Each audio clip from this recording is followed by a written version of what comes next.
नमस्कार मित्रांनो, आपण आत्तापर्यंत अनेक क्राईम स्टोरी पाहिल्या, परंतु आज आपण जी स्टोरी पाहणार आहोत ती खूप भयानक आहे. नवरा बायकोच्या नात्याला काळिमा फासणारी आहे. चला तर मग पाहू आजची धक्कादायक घटना. तर मित्रांनो, ही घटना घडली ग्रेटर नोएडामधील बिरोंडा गावामध्ये. परंतु या घटनेची सुरुवात मध्य प्रदेशमधील छतरपूर जिल्ह्यातल्या एका छोट्याशा गावातून होते. तर मजरा गडराव या छोट्याशा गावातील मुलगी पूजा हिचं लग्न महेश या व्यक्तीसोबत होतं. लग्न झाल्यानंतर ते दोघेही कामाच्या निमित्ताने ग्रेटर नोएडामध्ये येतात. तिथे बिरोंडा गावामध्ये महेशला सुलभ शौचालयामध्ये केअरटेकर म्हणून नोकरी भेटते. केअरटेकर म्हणजे शौचालय साफ करणे, त्यावर लक्ष ठेवणे आणि तिथे आलेल्या माणसाकडून पैसे गोळा करणे, हे त्याचे तिथे काम होते. सर्व काही सुरळीत चालू होतं. संसार थाटामाटा चालू होता. काही महिन्यानंतर त्यांना छानसा एक मुलगा झाला. सर्व काही आत्तापर्यंत तरी ठीक चालू होतं. परंतु खरी घटना आत्ता चालू होते. महेश आणि त्याची पत्नी बिरोंडा गावात रूम भाड्याने घेऊन राहत होते. महेशची पत्नी म्हणजे पूजा हिचा आधीच एका युवकासोबत प्रेमसंबंध होते आणि तो तिच्या गावातलाच मुलगा होता. त्याचं नाव प्रल्हाद असं होतं. महेश जेव्हा कामाला जायचा तेव्हा पूजा प्रल्हादला कॉल करत असे आणि ती लग्नाच्या आधीपासूनच संपर्कात होते.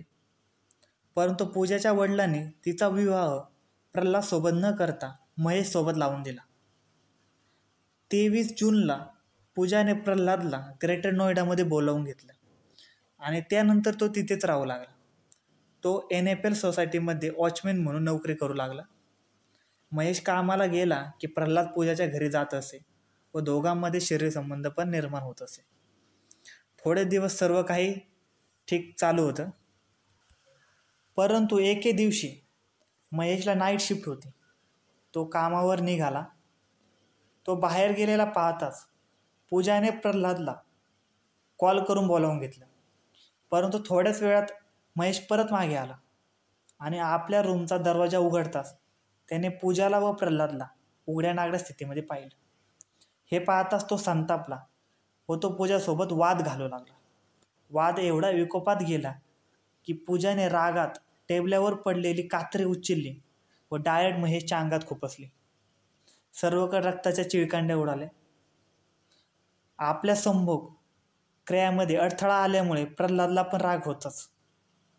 आता याला डायरेक्ट संपूर्ण टाकू असा विचार त्याच्या मनात आला व त्यांनीही पूजाकडून कात्री घेऊन सप 3 ते 4 वेळा महेशच्या अंगात खुपसली.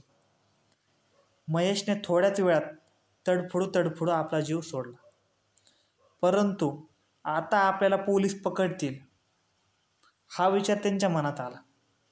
त्यानंतर त्यांनी बॉडी लपवून ठेवायचं ठरवलं. त्यांनी ती बॉडी सुलभ शौचालयाच्या छतावर फेकून दिली व घर सर्व साफ करून दोघेही तिथून फरार झाले. ही सर्व घटना 30 जूनला संध्याकाळी घडली व 1 जुलैला सकाळी बॉडी सापडल्यावर सुलभ शौचालयाचा जो ठेकेदार असतो त्याने महेशची पत्नी पूजाविरुद्ध तक्रार दाखल केली. त्यानंतर पोलिसांनी शोध चालू केला. सेक्टर बीटा 2 पोलिसांनी दिलेल्या माहितीनुसार पूजा व प्रल्हाद हे दोघे त्या रात्री घर सोडून मध्य प्रदेशला गेले होते.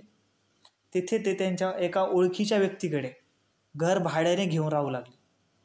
पोलिसांनी या दोघांविरुद्ध गुन्हा दाखल केला व अटक केली. तर मित्रांनो, या घटनेतून असं जाणवतं की कर्तं एक आणि भरतं एक. असो, स्टोरी आवडली असेल तर एक लाईक आणि सबस्क्राईब नक्की करा. धन्यवाद.